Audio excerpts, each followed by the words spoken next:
And now we will continue on to the NFL here on the Last Inning Touchdown Podcast, the Lit Podcast. What is going on with football? Not a whole lot. It is early on in their offseason, but the biggest news, I guess in my opinion, is it finally happened. Carson Wentz has been traded to the Colts, and that is something. And that is something. That is definitely something. So it's not nothing. I actually thought about this a little bit, and what's interesting about this is if the Colts put together basically the same team next year with Carson Wentz as quarterback instead of Phillip Rivers, I actually think that Carson Wentz is pretty much the same quarterback as an old Phillip Rivers. Very aggressive, lots of turnovers. I'm not saying as good as prime Phillip Rivers. I'm saying old man. I don't know. He old was man not as good as old Phillip Rivers last year. No chance. But I'm saying I think they're a very similar play style, like a very aggressive passing, and they will make their turnovers. And I think that Wentz can put together a similar type seasons as old man Phillip Rivers, not stud Phillip Rivers. He's going to have the best right guard in football in Indianapolis. So that's an upgrade, because even if he rolled out with just that right guard, he'd have a better offensive line than he did in Philly. You didn't even laugh. I thought you would have laughed at that. But like, seriously, I think this is a win for both teams. Do I think I agree with that statement? I don't really know. I mean, we're going to learn. But but think about this. Phillip Rivers, when he played his last year for the Chargers, threw 23 touchdowns and 20 interceptions. Phillip Rivers was the reason San Diego wasn't winning, or LA at that point. So, to me, old man Phillip Rivers at 23 touchdowns and 20 interceptions is very similar to the Carson Wentz leaving Philadelphia. So, could I see Carson Wentz putting it together and putting together a decent quarterback season like Phillip Rivers this year? I think that could be very possible. I think that I think the Colts are good enough to make him better.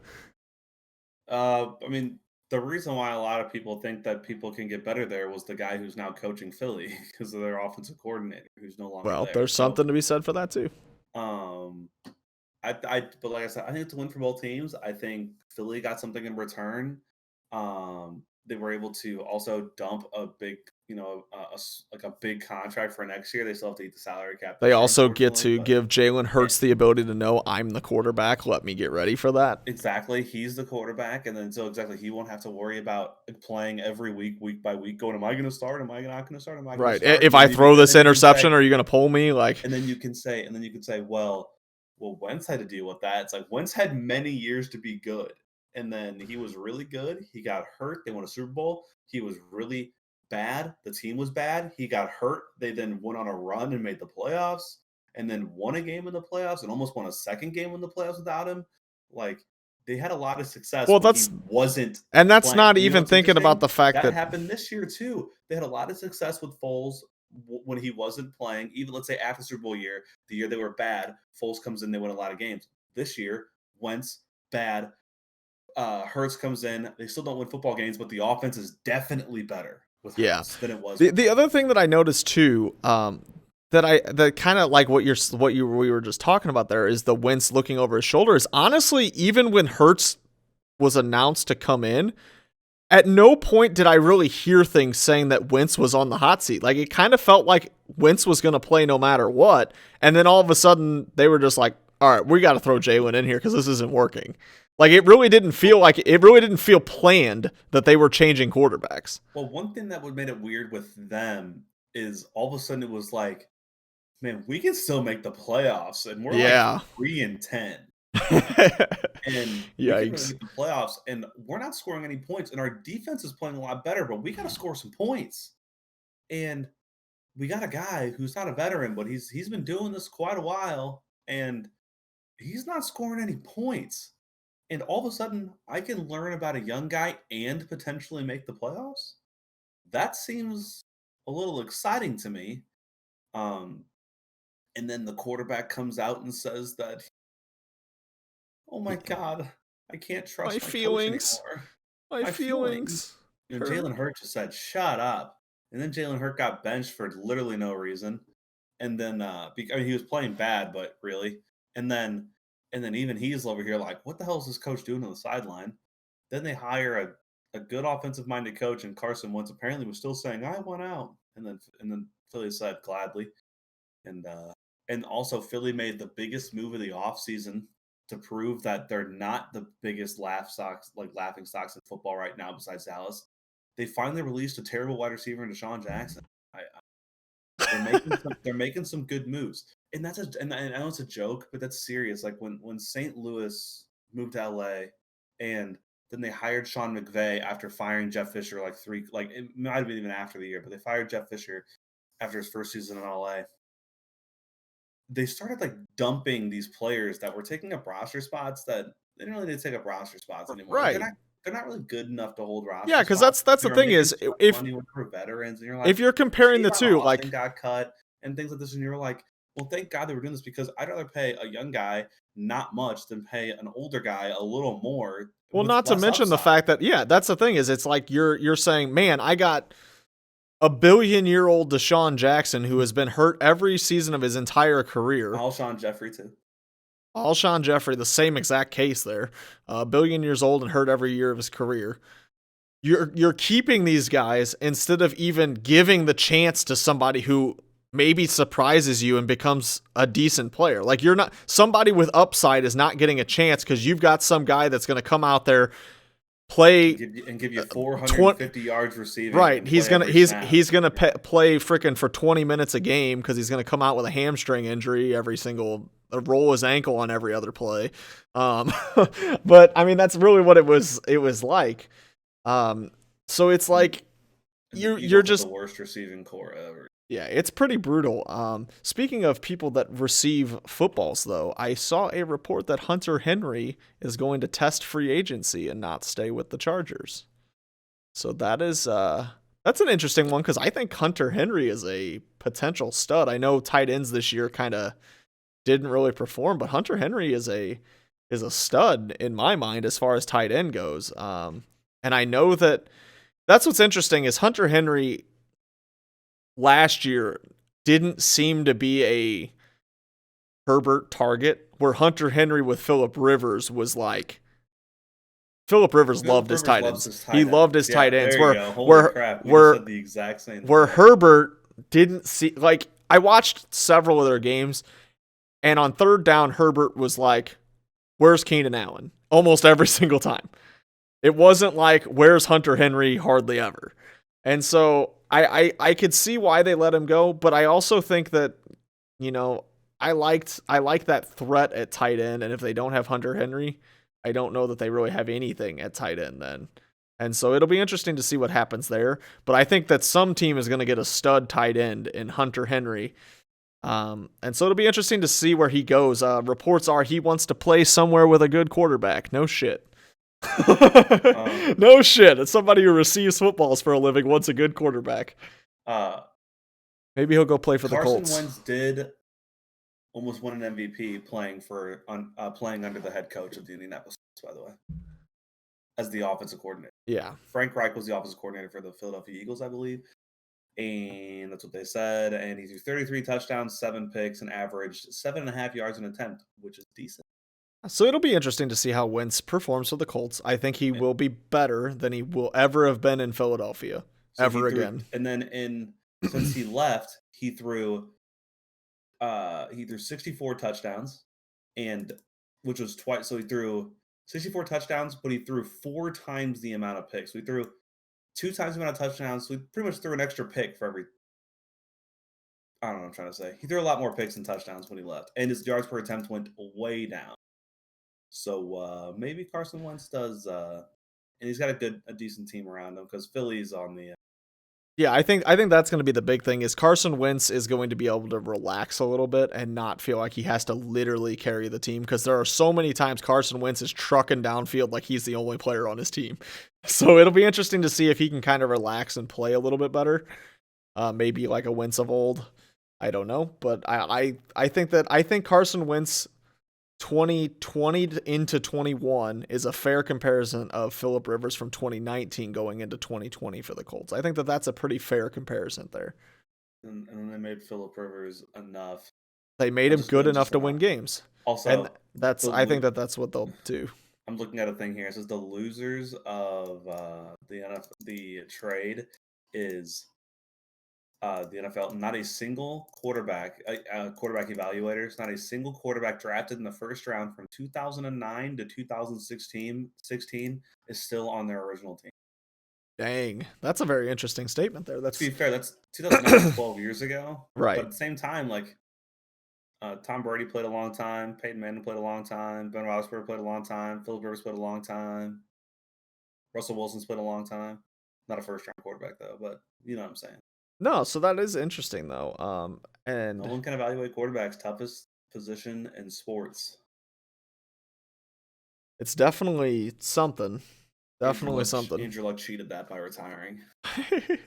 Something there, but so like, man, my team's gonna be good. I don't want to play for them. I want to get my ass kicked every week and then score 30 points. So I saw That's a report. Literally what he did. Like he left and their defense like dominated. He got a good offensive line. They drafted an all-pro middle linebacker, and you're just like, okay. Yeah, I wonder if he's. I mean, there were reports that he wanted to come back and play again now too, which is what's funny. But I do wonder, like, what Andrew Luck could have been if the Colts team, what it is now, would have been that when he was drafted. But like, if they, but this is also why they're not picking first. Well, but you know what I'm saying though is Luck kind of did this to himself too. Like quarterbacks learn not to take hits, and there's really only been one quarterback in NFL history, in recent NFL history, that has learned that he can take a lot of hits, and that's Ben. Carson Wentz. And Andrew Luck took, what'd you say? Carson Wentz. He can't survive it because he gets hurt too. No, but, I know. Like, Andrew Luck's a massive, but he just kept getting hit and he kept getting hurt and he kept lowering his shoulder and he kept taking big hits. All of a sudden, lungs collapse. All of a sudden, ribs are shattering. All of a sudden, you know, bad things are happening. It's like the man just kept taking hits on purpose, like going for first downs in games that don't matter. And I love Andrew Luck. I loved watching him play football. That is a style. By my statement, what I'm saying is I just think it would have been interesting to see what Andrew Luck could have been with a much solid, not even like great team around him, but just like something. Because I feel like Andrew Luck very much kind of got the same luck as Carson Wentz, as the not a whole lot around him, you know, a team that's kind of rebuilding after losing a lot of franchise guys. I mean, I don't know. I don't know, because the Wentz didn't have much. He just didn't have any talent around him. Yeah, Wentz last year didn't have any talent. So like, but the Colts were a little different because the year they got the first overall pick, this might sound weird. So Manning got hurt with a back surgery, right? And then they had literally no quarterback at all. Right. And they lost a boatload of games specifically because they had no quarterback, just like a lot of teams in the NFL do. But they were actually a lot closer than most number one overall picks are. Such as like Joe Burrow goes to the Cincinnati Bengals, right? They're just because they got a superstar quarterback in the making doesn't mean they're going to be good. But when they got Andrew Luck, all of a sudden this Colts team was on the winning track because the only reason they weren't winning games was because Peyton Manning got hurt. And when you have a guy like Peyton Manning, you don't pay a backup. I'm sorry. Right. You just don't. The teams that have high paid backups are teams like Chicago and, you know, teams that just don't have a good starting quarterback. So all of a sudden Manning got hurt. They got screwed. They went 1-15. Andrew Luck's walking into a decent football team. But they were like, exactly. They had T.Y. Hilton and like a 78-year-old Dallas Clark. It's like Andrew Luck, Carson Wentz, and Joe Burrow are all young quarterbacks that got drafted into Swiss cheese for offensive lines. You're missing the one who might have had the worst. And Sam Bradford. Yeah, but he's also the most was never even like he was also the most immobile of all them. He also wasn't good like ever.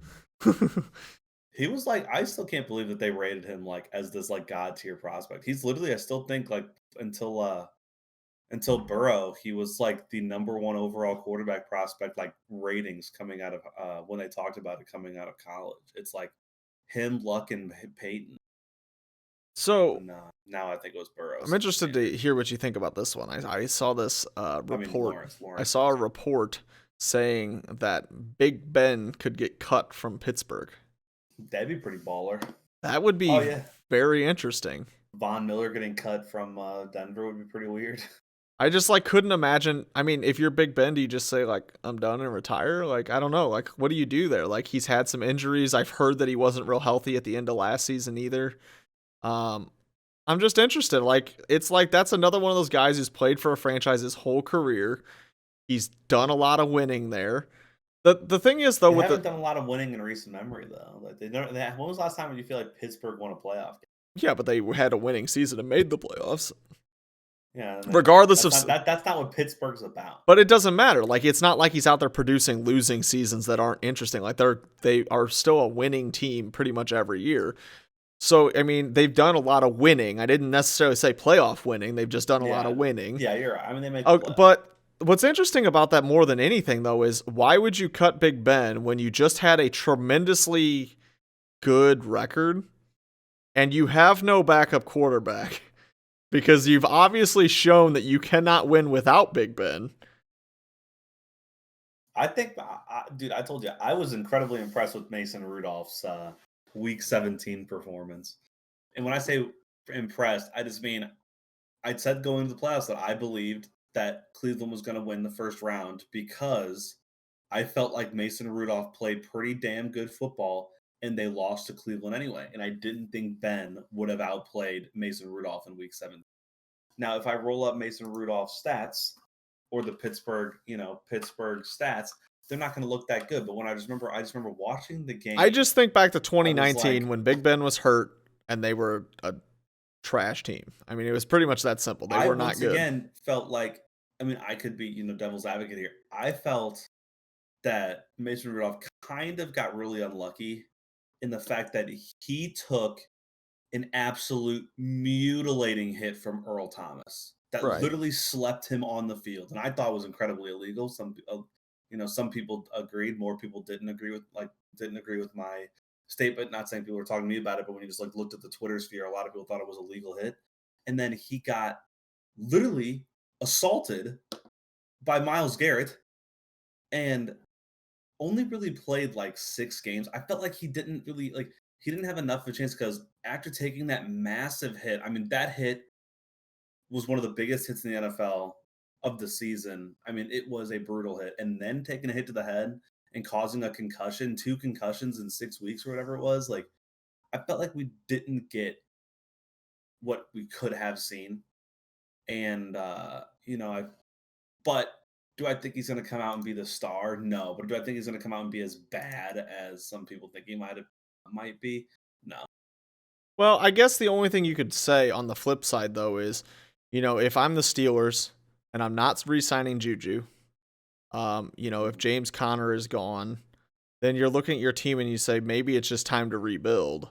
Well, they saved $19 million by cutting Ben. Yeah, so I just wonder if maybe you do cut Big Ben and just say, look, we're going to just kind of not be a good football team and try and rebuild a little bit here.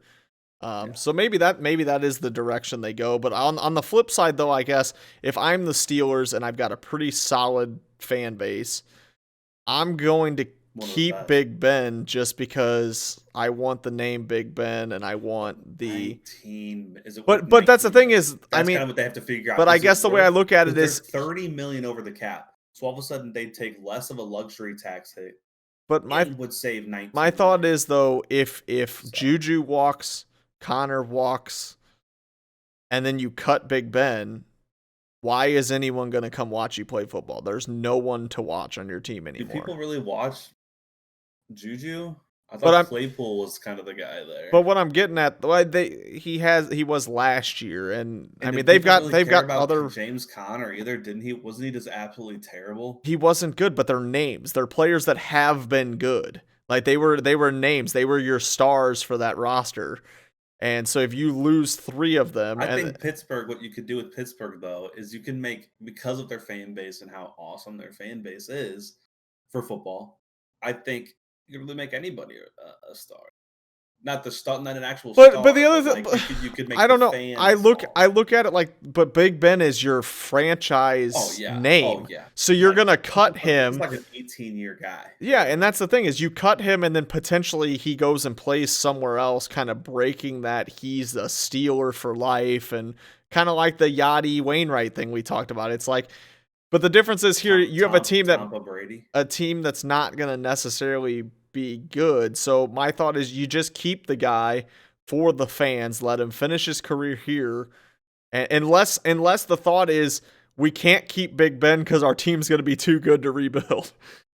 I mean, Yeah, maybe unless that's yeah. their thought is we can never Or draft a replacement for him because we'll be too or good. maybe they really think Mason Rudolph could be a guy for a year, like to where you'd say I could save $19 million and not lose that much, Right. or maybe even stay on the same field. So Mason Yeah. Rudolph, I looked it up, threw for 315, 2 touchdowns and a pick in week 7. So But I mean, decent. it's 1 week though.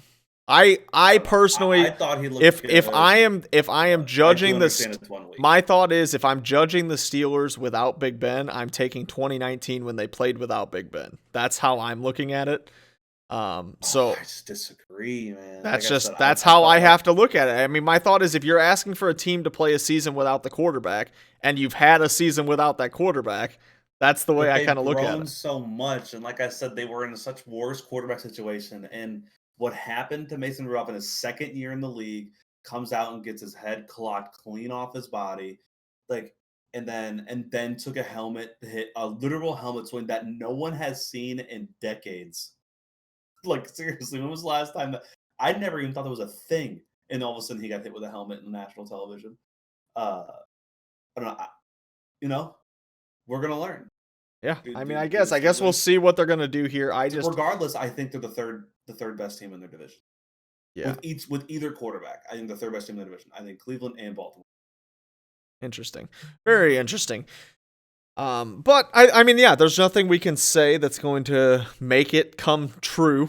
You're just gonna have JJ to Watt. see what they're gonna do here and move forward from there. And we have JJ Watt's a free agent because he asked for his release and they granted it. Yep. So Uh, we'll see. You Crazy man. Football used to be a thing that I would talk to my dad about. It be having the worst off seasons by a long shot. Because everybody was good, just stayed. But now it seems like people care more about winning than being in the same team for a really long time. Which I'm not saying is like a bad thing. It just seems like there's a lot more movement. It seems like if you had an average quarterback in the past, you lived with that quarterback no matter what happened, and now you have guys trading everybody and trading random picks to get random things and doing anything to find the next star or a guy with a big upside in the meantime until you can draft the star or fall into one on. Well, I mean, think about like a Um, guy like Ryan Tannehill. I mean, he basically turned into a dud in Miami, and everyone thought he was done, and blah blah blah. And then and that's tennis, why. and then he gets a chance somewhere else, and he's a pretty solid NFL And that quarterback. is why guys like a guy Marcus Mariota and Jameis Winston and Mitchell Trubisky are going to have suitors for years because of what Brian Tannehill did. And those guys are high draft picks with decent upside if they're good. Tannehill was the same way, high upside with a high draft pick. Well, I So mean, you're even not dealing with look at Mariota. It's like, oh, Derek Carr's our quarterback. We don't, Mariota's just here to be a backup. Well, then Derek Carr gets hurt and Mariota comes in, and now all of a sudden there's all these rumors of is one of them going to get traded? Is someone going to trade for Derek Carr? Is someone going to trade for Mariota?